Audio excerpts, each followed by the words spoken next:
Mr. Investor, welcome back to the channel, baby. Today we're going to be talking about bionano genomics. I know a few of you attended the symposium, which looked amazing. Some amazing data came out of that.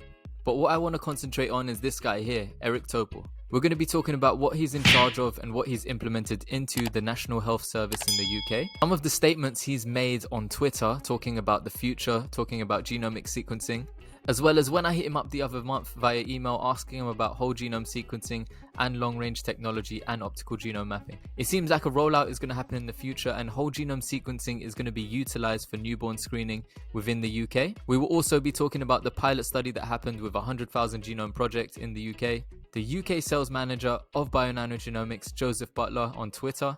We're going to see what he stated and what he believes about optical genome mapping and the Sapphire system and how it could help in this 100,000 genome project. And finishing up, I'm going to tell you my thoughts and feelings and where I think bionano genomics sits in all of this. Now, before we begin, just please remember none of this is financial advice, it's for entertainment only.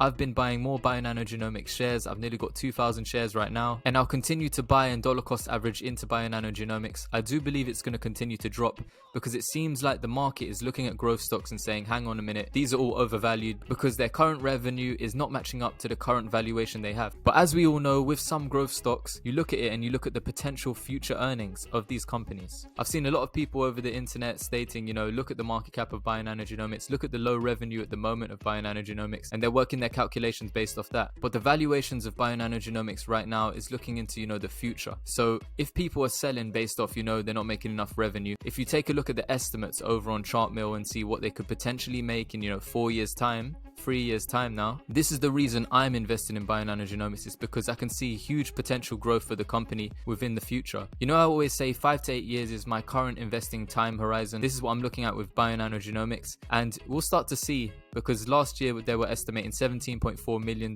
in revenue. For this year, 2022, they're estimating nearly $30 million in revenue. And I think we'll start to see a turning point where we'll see some explosive chasing of the stock over in 2023, or maybe just before that, when they see, it's scalable and they're making some serious revenues. When I look at bionano genomics, I look at it as a seed, and I'm looking, what can this company become, in 5 to 8 years time? Can it become the company that has, this mass spread of sapphires, large scale adoption, reoccurring revenue stream coming from the consumable chips, or flow cells as you call them? Anyways, this isn't going to be a long video. Let's get into this. This is Eric Topol, American cardiologist, world famous. He's a founder and director of Scripps Research Translational Institute. The NHS is currently utilizing this guy's knowledge. In fact, he's created something called the Topol Review, preparing the healthcare workforce to deliver the digital future. In the final report of the review into the future of technology within the NHS, this was commissioned by the Secretary of State for Health and Social Care in England, and it's led by Dr. Eric Topol. So he has been consulting the NHS and he's leading programs. What he's trying to do is make sure that the staff in the NHS are digitally, literate, and they're going to be developing their skills and preparing for this future that we're going to have, where he wants to prepare and train the healthcare workforce to transform the way they care for patients, diagnose and treat diseases, and prevent illnesses from developing. So implementing his technique, they're going to reduce the workload, they want to improve workflows,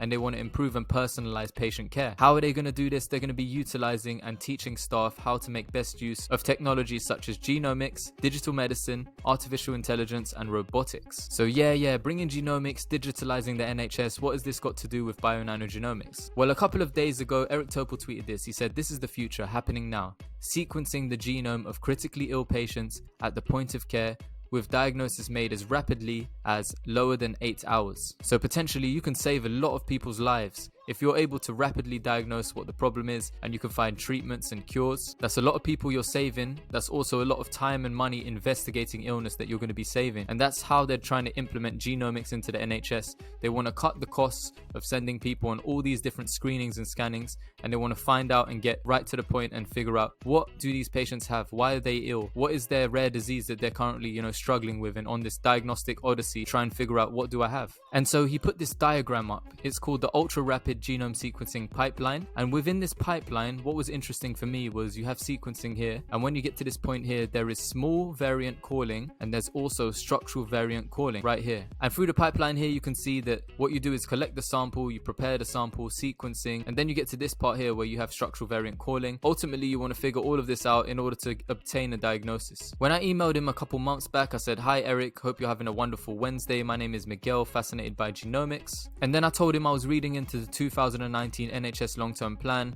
I saw his name there, and I was wondering if he thinks that whole genome sequencing, WGS, will be built into newborn screening within the National Health Service, and also if innovative long-range technologies can help find structural variations that whole genome sequencing misses. So if the UK is currently investing, billions into these kinds of projects, and they want to utilize whole genome sequencing, and that's becoming very real for newborn screening, they're going to need complementary technology like long reads and optical genome mapping. So I was asking him, are these innovative long-range technologies going to help? I also asked him about artificial intelligence and improving healthcare delivery. Eric seems like a man of very few words, or maybe he just wanted to give me a moment of his time, but I really appreciated it. He said to me, yes, time's free. So he basically said whole genome sequencing is going to be built into newborn screening. Innovative long-range technologies like long reads and optical genome mapping will complement the technology and help find structural variations that these miss. And he believes that artificial intelligence and, as we saw previously, robotics and automating workflow is going to help and improve healthcare delivery. Now, don't just take it from me and look at my opinion and Eric Topol's opinion. Let's take a look at PerkinElmer's market development leader, Sukhvinder. And now I connected with Sukhvinder on LinkedIn. I'm trying to ask her some questions, see what she thinks, her thoughts and feelings. But there's been lots of articles popping up talking about her analysis for whole genome sequencing for newborn screening here in the UK. She's outlining that there's been a huge interest in genomic sequencing in the UK, and this is kind of indicated by the budget. This is the UK government's autumn budget pledging £5 billion towards health-related research and development, specific reference to genomic technologies. There was a pilot program also called Generation Genome, where there was over 200 rare diseases in newborn babies that they wanted to detect using whole genome sequencing. And she stated that more recently the roadmap is now building out for whole genome sequencing. There is going to be a cost to it, but there's going to be a whole load of clinical benefits of whole genome sequencing for newborn screening. So all of these new babies, they're going to be able to get their diseases mapped out a bit better. And because as a metric, 75% of structural variants that are present in a person's genome are missed by whole genome sequencing. This was a statement from University of Washington genome scientist Ivan Ekler. This is the reason I believe that bionano genomics has a market here for newborn screening, in which they could help people obtain diagnosis specifically for rare disease. Now, Joe Butler was analyzing the article. He was talking about, the 100,000 genome project. And this 100,000 genome project was where they have 100,000 participants, and they're looking into the genomes of these participants. They wanted to investigate a broad range of rare diseases. And after the study was released, Joe Butler was investigating. He was taking a little look into it and deeper diving. And he was stating, 80% of 2,183 families should theoretically be able to get a genetic diagnosis, 1,746 cases. Whole genome sequencing only made a diagnosis in 25% of these cases, 437 cases. That leaves 1,309 families without a diagnosis. Maybe it's time to look at what Sapphire can add. The long-term plan of the NHS as well is to actually build whole genome sequencing as part of routine care. That's why they developed this department called the NHS Genomic Medicine Service. They have 7 genomic laboratory hubs built around England, and we are currently working with a few of them. Pretty interesting. North East and Yorkshire Genomic Laboratory Hub, led by the Newcastle upon Tyne Hospital's NHS Foundation Trust, Birmingham Women and Children's NHS Foundation Trust. So some of these hospitals already have Sapphires, and I do believe that bionano genomics is scalable. This is why I've invested in them. I do believe they're going to have large adoption of Sapphires in the future. Now take a look at this guy, Professor Matt Brown. This guy is the Chief Scientific Officer for Genomics England. He has an extensive background in genomics, and he's also a professor of medicine at King's College London. King's College also has a Sapphire. A few statements that he said about being in his new role as the Chief Scientific Officer is, it's a dream come true. The ability to actually influence genomic medicine services and near-patient genomic research globally is very attractive, and it's the biggest impact I can make on human health. Now we started to talk about genomics. He said that genomics has matured enough, both in terms of capabilities and our understanding of disease. So we find we are at a point where it could be widely implemented into clinical practice across rare diseases, across common heritable diseases, and across cancers to improve patient diagnosis and patient management. Now, before we finish this video, there was also some additional information I want to add in here. They were also screening and looking at other diseases whilst they were doing the 100,000 genome project, which is really interesting. Genomics England is unique in being able to carry that forward. It's got the right combination of the environment. We've got high-level political support. There's a lot of funding coming in here as well, and a joined up group of clinicians and scientists who are all headed in the same direction. Now, in terms of additional findings for the participants of the 100,000 genome project, they were asked if they wanted to look for additional health information in their genome sequence. We call these additional findings. So they warned these people and they said, analyzing these findings, if we find that there's a specific gene alteration or spelling mistake in a specific list of genes that may increase the risk of people developing certain conditions, it doesn't mean you have this condition right now. It's saying that you have a chance, a genetic predisposition, and you may have an increased risk of developing the disease. So they had to make this clear, because some people, they'll say, oh my gosh, I've got this risk. I've basically got it. No, you haven't, not yet. But they're saying you have the predisposition for this disease. And this was one of the arguments people were saying about screening, because if you have a predisposition to a disease that is incurable right now and there's no treatment for it, is it going to change the way you live your life? Is it going to make you live your life with anxiety, depression, stress, thinking about, oh, I'm going to develop this disease because it's in my genes? The fact is, we're all walking, talking big bags of DNA and mutations. It can mutate at any point. We can develop disease at any point in our lives. There are many different triggers. It's multifactorial. And these are some of the battles against, newborn screening. Because imagine telling, parents that, oh, your son is likely to develop this disease and there's no cure for it right now. It's going to stress them out. So those are the arguments against newborn screening at the moment. But anyways, back to additional findings. If we scroll down here,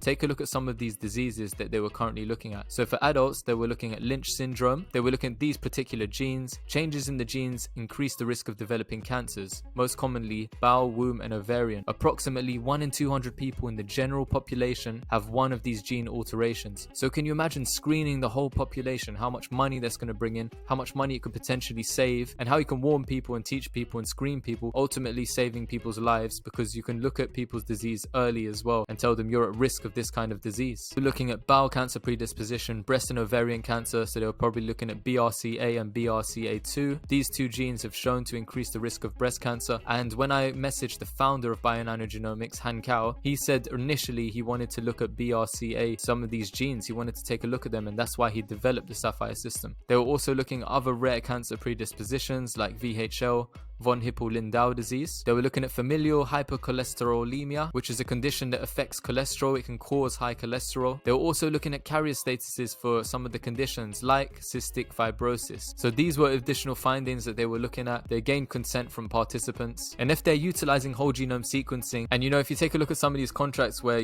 some politicians were getting investigated for lobbying for Illumina, where they're landing, £123 million contract just like that. And this was a genetic sequencing contract. You can see that there's quite a lot of investment and a lot of money flowing into genomics within the UK. Like Eric Topol has spoken about long-range technologies, complementary technologies to sequencers. I think that, embedding whole genome sequencing into the UK's routine care system is going to be great for us, because I believe that we are a piece of that puzzle too. I just want to see sales improve. I want to see us getting out there, getting into these UK contracts. And if next generation sequencing plus OGM is the ultimate handshake, then we better start shaking some hands, baby. Here's Eric Coleman talking about this symposium, talking about the perfect handshake between next generation sequencing and optical genome mapping. As you guys may know, there's a new machine, Illumina Infinity, which is a high throughput machine that is sequencing up to 10 kb. Are they going to be able to eat more into PacBio as well? Are they going to increase that? But anything from 0 to 10 kb, and with us covering from 500 base pairs all the way up to mega base pairs, together next generation sequencing and optical genome mapping can close all the gaps between the two most scalable, affordable, and accurate methods for genome analysis, from SNV to full chromosomes. And he's also mentioned that he believes it's scalable. Here's optical genome mapping and here's next generation sequencing. So Eric Homlin is stating,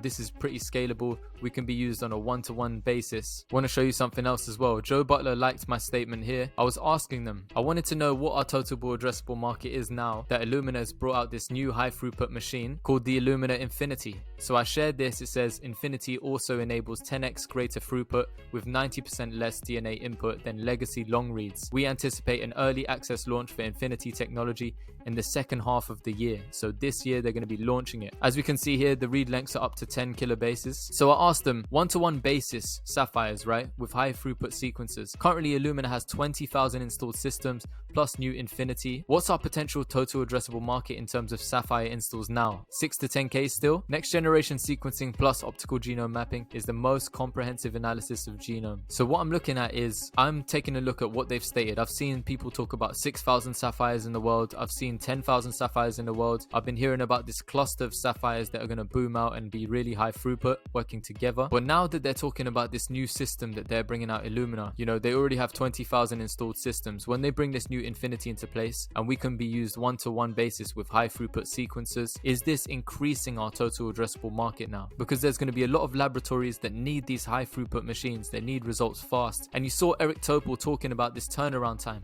where you have these sequencers in place, you know, you have this point of care system where you'll be able to sequence the genome of these critical ill patients and make a diagnosis in less than 8 hours in order to save these people's lives. So now the price of the company for longs, this is not financial advice, this is just what I'm doing. For longs like me, the more it drops, the more bullish I get. I'm super happy. So this is not financial advice, this is just my game plan. The more it drops, the happier I am because I'm a long. I want to see this, you know, under $2. If this goes under $2, I'm thinking about going all in. And I've been saying this for a while now. I've got a really good position in oil, which I was up about 58% the other day. And if I liquidate that position, I'm going to be able to buy, you know, a lot of thousands and thousands of shares of bionano genomics. The thing is, I'm holding off because the market is looking at growth stocks and they're saying, you know, growth stocks don't match up their current valuation and current revenues. So if this continues to come down every single week, I'm accumulating with my kind of weekly wage that I have. So I get paid on a weekly basis from the company I'm currently working at. I'm working in a dark store at the moment. It's like a grocery delivery app.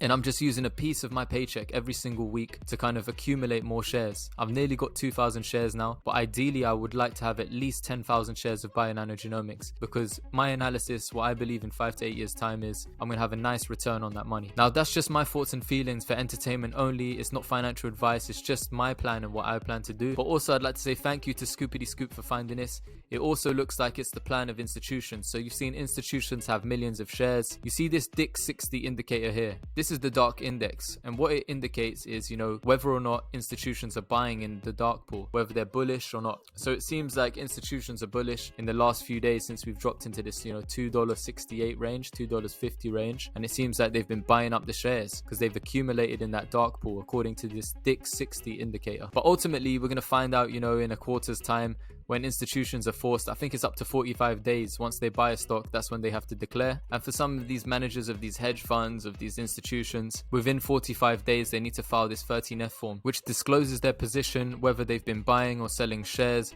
It will show you the increase in percentages on Fintel. And if you have the full version of Fintel, maybe you'd also be able to unlock some of these and be able to see the average price they pay for each share. But here you can see the percentage of change. You'll see if people are lowering their percentage, their position, or increasing their position. Anyways, thank you so much for watching. Please tell me your thoughts and feelings. Please hit this video with a thumbs up and subscribe. I really appreciate everybody that's ever sent me a donation. If you're a channel member as well, thank you for supporting me. I really needed your support and I really appreciate it. Every time you guys drop me a comment, every time you guys give me a thumbs up, every time you guys are able to, you know, send me donations in PayPal or join channel memberships or join my Patreon, every bit of support I truly appreciate. So thank you so much. I wish that, you know, I could have enough money where I could sit here, make videos and just keep analyzing companies, keep finding gems of information on the internet. I wish I could do that full time, but at the moment I can't, so I'm gonna have to work alongside making videos, and I'll try to be more regular and consistent with videos. Well, thank you so much for always supporting me. Thank you for hitting me up. Thank you for talking to me on Twitter or on Discord. I really appreciate you guys, and I'm gonna catch you in the next video. Please always remember, none of this is financial advice, for entertainment only, and I'll see you next time, baby.